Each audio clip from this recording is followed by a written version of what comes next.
దేవుడి నామానికి స్తోత్రములు. ఈ ఉదయకాల సమయంలో మీ అందరికీ కూడా నా హృదయపూర్వకమైనటువంటి వందనాలు తెలియజేస్తున్నానండి. ఈ దినము దేవుడు మీతో మాట్లాడుతున్నటువంటి మాట, నీవు ఫలించే జీవితము జీవించాలి అంటూ ఉన్నాడు. ఎలాంటి జీవితము జీవించాలంట? ఫలించే వారిగా ఉండాలి. మోడు బారిన జీవితముగా మీరు ఉండకూడదు, ఫలించే వారిగా మీరు ఉండాలి అని చెప్పేసి దేవుడు కోరుకుంటూ ఉన్నాడు. వాక్యం సెలవిస్తా ఉంది. యెషయా గ్రంథం 5వ అధ్యాయము 2వ వచనంలో ఆయన మాట్లాడుతున్నటువంటి మాట, అక్కడ సత్తువ భూమి గల కొండ మీద నా ప్రియునికి ఒక ద్రాక్ష తోట ఉండెను.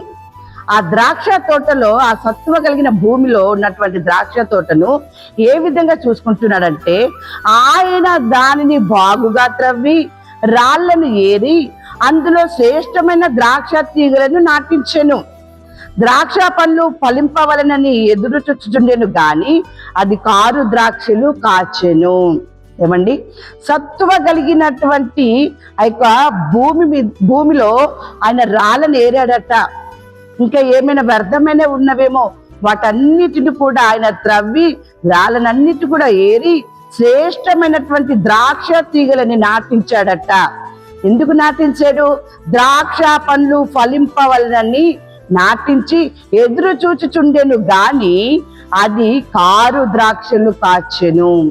చేదు పనికిరాని అటువంటి ఫలములది ఫలించిందంట. దేవుని బిడ్డలారా, వాక్యం సెలవిస్తా ఉంది కదా. ఇక్కడ ఇర్మియా గ్రంథము 2వ అధ్యాయము 21వ వచనములో, శ్రేష్టమైన ద్రాక్షవల్లి వంటి దానిగా నేను నిన్ను నాటి తిని, కేవలము నిక్కమైన విత్తనము వలని చెట్టు వంటి దానిగా నిన్ను నాటి తిని, నాకు జాతిహీనపు ద్రాక్షవల్లి వలె నీవెట్లు భ్రష్ట సంతానమైతివి.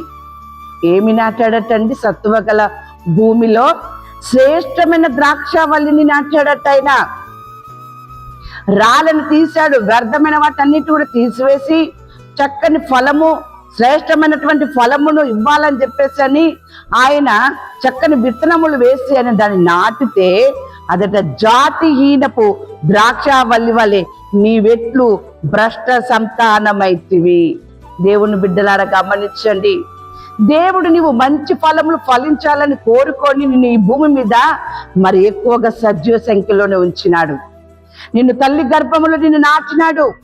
ఈ భూమి మీద ఆయన నీవు ఫలములు ఫలించాలని, ఈ భూమి మీద నిన్ను ఇంకా ఇప్పటి వరకు కూడా సజీవ సంఖ్యలో ఉంచితే నీవు ఏ విధంగా ఉన్నట్టు జాతిహీనపు ద్రాక్షవల్లి వలె భ్రష్ట సంతానమైతివి అంటూ ఉన్నాడు. దేవుని బిడ్డలారా, దేవుడు నిన్ను మంచి ఫలములు ఇచ్చేదిగా కోరుకున్నాడు. ఈ దినము మట్టుకు కూడా నిన్ను సజీవ సంఖ్యలో ఉంచాడంటే గల కారణం ఏంటిదంటే, శ్రేష్టమైన దానిగానే నాటాడు, శ్రేష్టమైన ఫలములు కావాలని కోరుకుంటున్నాడు. కానీ నీవు మాత్రము కారు ద్రాక్షలు కాచిన స్థితిలో ఉంటూ ఉన్నావు. నీ నుండి ఆయనకు సంతోషము లేదు. నీ భక్తి జీవితము ఆయనకు సంతోషం పుట్టించలేదు. నీ ప్రవర్తన, నీ చూపు, నీ ఆలోచనలు, నీ మాటలు దేవుని బిడ్డలారా దేవునికి సరి అయినటువంటి ఫలములు ఇచ్చేదిగా లేదు. అందుకనే ఆయన మాట్లాడుతున్నటువంటి మాట మనం చూసుకున్నట్లయితే యెషయా గ్రంథము 5వ అధ్యాయము 5వ వచనములో వాక్యం ఈ రీతిగా ఉంది, ఆలోచించుడి, నేను నా ద్రాక్ష తోటకు చేయబోవు కార్యమును మీకు తెలియజెప్పెదను. నేను అది మేసివేయబడినట్లు దాని కంచెను కొట్టివేసేదను, అది త్రొక్కబడినట్లు దాని గోడను పడగొట్టి దాన్ని పాడు చేసేదను. ఎంత ఘోరమైనటువంటి స్థితి అండి. శ్రేష్టమైనటువంటి ద్రాక్ష తీగలు నాటాడు కానీ అది జాతిహీనపు భ్రష్ట సంతానమైతివి అంటూ ఉన్నాడు. కారు ద్రాక్షలు కాసిందంట. సంతోషమునిచ్చే ఫలమునివ్వలేదు. అది దేవునికి తృప్తినిచ్చేటటువంటి ఫలమైన జీవితమును జీవించలేదు. సత్తువ గల భూమినే, అందులో ఏది కూడా లేకుండా ఆయన త్రవ్వి రాళ్ళను ఏరి చక్కగా తోటను వేసుకొని ఫలములు ఫలించేదిగా చూస్తే అలాంటి జాతిహీనపు ఆ యొక్క ఫలములు ఫలించినట. ఎంత భయంకరమండి. ఆయన హృదయం ఎంత నొచ్చుకుంది. నీ ద్వారా, నీ ప్రవర్తన ద్వారా, నీ చూపు ద్వారా, నీ మాటల ద్వారా దేవుని హృదయం నొచ్చుకుంది కాబట్టే దానికి నేను ఏమి చేసేదనో మీకు చెప్పుదని వినండి అంటూ ఉన్నాడు. ఆయన అంటున్నటువంటి మాట, దేవుని బిడ్డలారా, నేను నా ద్రాక్ష తోటకు చేయబో కార్యమును మీకు తెలియజెప్పేదను. నేను అది మేసివేయబడినట్లు దేవుని బిడ్డలారా కంచెని కొట్టివేస్తూ ఉన్నాడు. యోబు ఇంటి చుట్టూన్న కంచె, యోబు కలిగిన దాని అంతటికున్నటువంటి కంచె తీసివేయబడ్డప్పుడు యోబు కుటుంబ పరిస్థితి ఎలా జరిగింది దేవుని బిడ్డలారా? భయంకరమైనటువంటి పరిస్థితి, దుఃఖకరమైనటువంటి పరిస్థితి దేవుని బిడ్డలారా. ఈరోజు నీవు ఎలా ఉన్నావు? నీ కంచె కొట్టివేయబడుతుందట దేవుని బిడ్డలారా. అంతేకాదు ఆయన అంటున్నాడు అక్కడ, తొక్కబడినట్లు దాని గోడను పడగొట్టి దాన్ని పాడు చేసేదను. దేవుని మందిరమును ఎవరైతే పాడు చేస్తారో వారిని దేవుడు పాడు చేస్తాడు. నువ్వు దేవుని మందిరములో దేవునికి తృప్తికరంగా ఉండేటటువంటి జీవితము నువ్వు జీవించాలి. నీ హృదయమే దేవుని ఆలయము, నీ హృదయమే దేవుని మందిరము, నీ దేహమే దేవుని యొక్క ఆలయమైనది దేవుని బిడ్డలారా. ఆయన నిన్ను మంచిగానే సత్తువగల భూమిలోనే నిన్ను నాటాడు, సజీవంగా ఉంచాడు. కానీ నీవు కారు ద్రాక్షలు కాస్తూ ఉన్నావు. ఆయనకు దుఃఖము కలిగేటటువంటి ప్రవర్తన నీలో ఉంది కాబట్టి నీ స్థితి ఇంత భయంకరంగా ఉంటది అని చెప్పి మాట్లాడుతూ ఉన్నాడు. దేవుని బిడ్డలారా, దేవుని వాక్యం సెలవిస్తా ఉంది ఇక్కడ, చేదు వలన దేవుని గణపరచలేకపోతున్నావు. ఏ చేదైతే నీలో ఉందో, ఏ చేదైతే నీ జీవితంలో ఉందో, ఏ చేదైతే నీ కుటుంబంలో ఉందో, ఆ చేదును బట్టే నువ్వు దేవుని గణపరచలేకపోతున్నావు, దేవుని నువ్వు స్తుతించలేకపోతున్నావు. దేవుని నువ్వు గణపరచక, దేవుని స్తుతించక, దేవునికి లోపడక, దేవునికి విధేయత చూపక కారు ద్రాక్షలు కాసేటటువంటి భ్రష్ట సంతానముగా నువ్వు అయినావు. దేవుని బిడ్డలారా, నిన్ను దేవుడు క్షమించాలి కానీ నీవు ఇతరులను క్షమించలేని స్థితిలోనే ఉంటూ ఉన్నావు.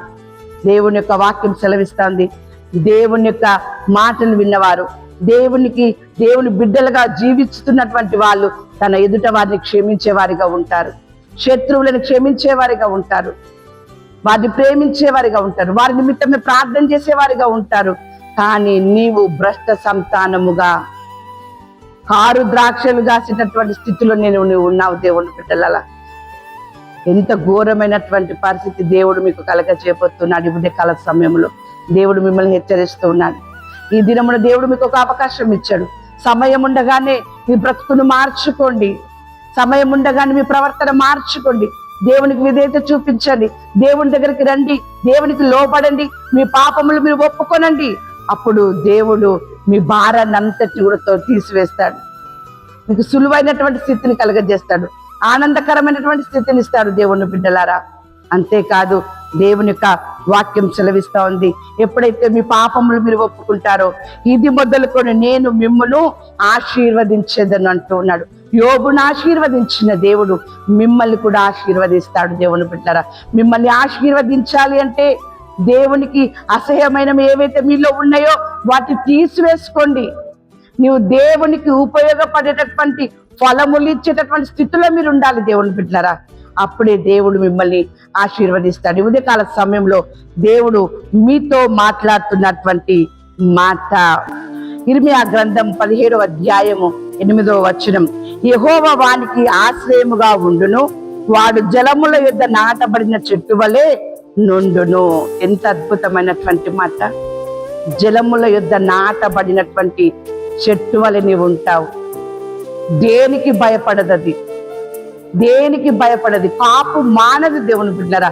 ఆ రీతిగా నీ జీవిత కాలం అంతే కూడా దేవునికి నీవు కృతజ్ఞుడవై దేవుని మహిమపరిచేటటువంటి స్థితిలో ఉంటావు అని చెప్పేసి అని దేవుడి ఉదయకాల సమయంలో ఆయన మాటలు తెలియజేస్తూ ఉన్నారు. లోబడి మీరు ఒప్పుకున్నట్లయితే దేవుడు మిమ్మల్ని, మీ కుటుంబాన్ని నిండారుగా ఆశీర్వదించును గాక. ఆమేన్.